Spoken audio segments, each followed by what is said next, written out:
Alright, so this is a conversation that in the last 3 weeks, or last 2 weeks, I've had the same conversation 3 separate times. And it's a conversation about 6mm Creedmoor chamberings. And I've talked to 3 people who are having the same exact issue. And it's an issue that I personally don't have, and there's a good reason for that. So, the 6mm Creedmoor, you guys know, is one of my favorite cartridges. You guys know I do the bullet review series, and in my bullet review series, I'm constantly testing out new bullets, trying to find that best load. And I do the bullet review series for a couple of reasons. One, obviously, I enjoy doing the videos. It gives me good content to make. People seem to enjoy the bullet reviews. And beyond that, it gives me the ability and makes me work on finding that perfect load for each of my rifles. So I'm always in search of the most accuracy, the flattest shooting cartridges that I can squeeze out of every rifle that I shoot. And because I do that bullet review series, that goes a long way to helping me find those. And you guys know that in the last few weeks, if you guys have been paying attention, maybe even a little longer, I've been, in my 6mm Creedmoor, has been shooting a lot of the 110 Match Kings. So I've had really good luck with the 110 Match Kings. They've been shooting really well for me, and I've said numerous times, in a lot of my videos, that they have been the bullet that has made those ELR shots that I've been doing with the 6mm Creedmoor a lot more capable. So the 1970 yard shot, the 2060 yard shot, all of those were done with the 110 Match King. And the 110 Match King, because it is such a high ballistic coefficient, such a sleek bullet, and it still transitions through the transonic barrier almost flawlessly. Because it does all that very well, it has made getting out to those distances much easier than it would be if I used some of the other bullets that I've tested in the past. So because I've had such good luck with it, I've seen a trend going on where a lot of people that I talk to and people that comment on my videos a lot have also been trying out the 110 Match King.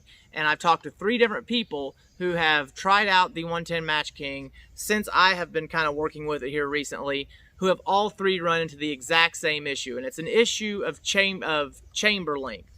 So the 6mm Creedmoor comes with 2 different chambers. If you order a barrel for your 6 Creedmoor, you can order it with a standard chamber, which is a 109 thousandths free bore, or you can order it with a match chamber, which comes with a 175 thousandths, or I'm sorry, 183 thousandths free bore. So 74 thousandths difference in the amount of free bore between the standard and match chambering. So because there is so much difference in the two, you can run into issues when loading certain bullets. So first off, the 6mm Creedmoor is a fairly new cartridge. So I do believe, and I think I have these dates right, don't quote me, but I know I'm real close. I think in 2007, the 6mm Creedmoor was first introduced. It was introduced as a Wildcat cartridge called the 6mm Hornady Outdoor Life Express, or 6mm Whole.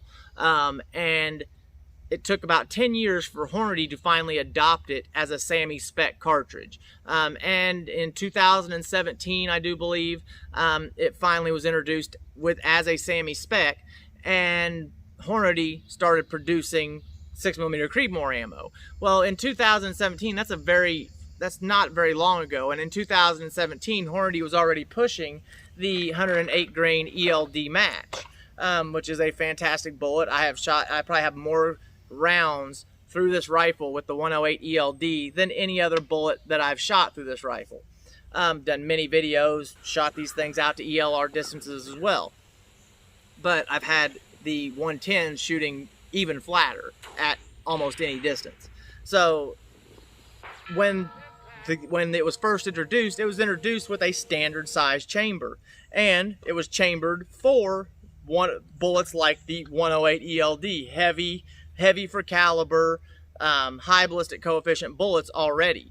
And typically, if you're going to run a 6mm Creedmoor, most people are running the heavier for caliber bullets already. They're running anywhere between the 115s down to the 105, somewhere in that region. And I have bullet reviews on each one of those grain weights from 105 all the way to 115. I do believe there are a few that are a little bit heavier than that, but not by much. And most people are running in that range there with their 6 Creeds. So because the 6mm Creedmoor, when it was first introduced, already came SAAMI spec for a heavier bullet, when you go up to the match chambering, it can cause some issues. So that's what we're going to talk about. So I, first off, have always run the standard chamber in every single 6mm Creedmoor that I have, every single 6mm Creedmoor barrel that I've ever had spun up. So this is the 3rd barrel that's been on this rifle right here. It's about 200 rounds from being toast and getting ready to be swapped out for my next barrel here. So I have got a lot of rounds through the 6mm Creedmoor just since its inception. I've had really good luck with it. I like it a lot. And every single barrel that I've ever had spun up has been in a standard chamber, because I'd done my homework and I realized that I was able to get more barrel life out of a standard chamber and still seat all the same bullets. Some of them may be seated a little bit deeper down in the case than some of the other bullets, and give me just a little bit more case pressure, but none of it over pressure, and I'm still able to get the same velocity, sometimes with less powder in the beginning, until the barrel starts to break in and the lands start to wear out. So if you are wanting to shoot the 110 Match King, which is the 3 people that I've talked to here recently, all trying to shoot the 110 Match King, all had the match chambering.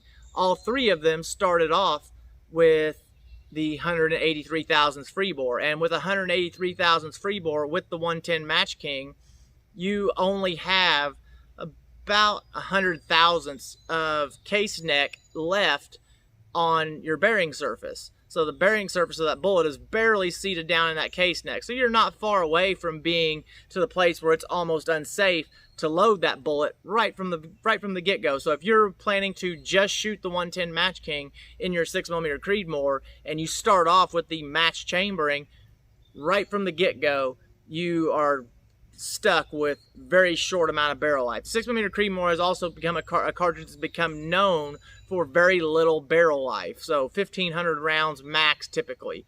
Like I said, this is the 3rd barrel, getting ready to be the 4th, and I have not had one single 6mm Creedmoor barrel that I didn't get at least 2,000 rounds out of, and every single one has been the standard chamber. So this is jumped with the match chambering. If you were to load a brand new match chamber with the 110 Match King and jump at 20 thousandths, this is how much bearing surface you would have in the neck of the case.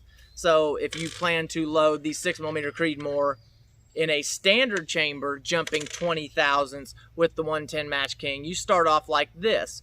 Much more suitable for having some life in your barrel, much more suitable for chasing the lands, gives you some distance still left to chase the lands, and you're going to be able to shoot the 110 Match King much longer in a standard chamber than you ever could in a match chambering. So I don't know if it was just because there is a trend to do match chamberings in most cartridges, or if it's a ploy or a kind of a gimmick for the barrel manufacturers. They get to sell more barrels if they push the match chamberings and everybody buys a match chambering, then they sell more barrels because barrels wear out faster. Now, there are not 6mm Creed, and I also, like I said, I have always done standard chamberings. You guys have seen me load many different bullets in the 6mm.